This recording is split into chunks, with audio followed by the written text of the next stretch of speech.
Guys, what's up? I'm out at the legendary Buffalo Chip Campground, Sturgis, South Dakota. And check this out.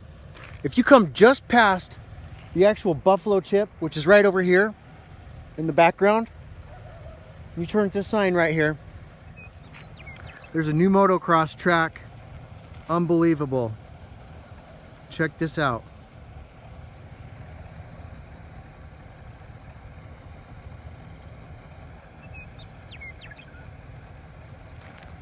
It's so cool. A lot of twists and turns. Anyways, thought you guys would like to know about that. There's Terry. Put a lot of work into it. A lot of twists and turns. Some good climbs.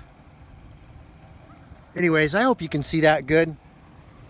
This is going to be a fun track for everyone. I would love to ride on it.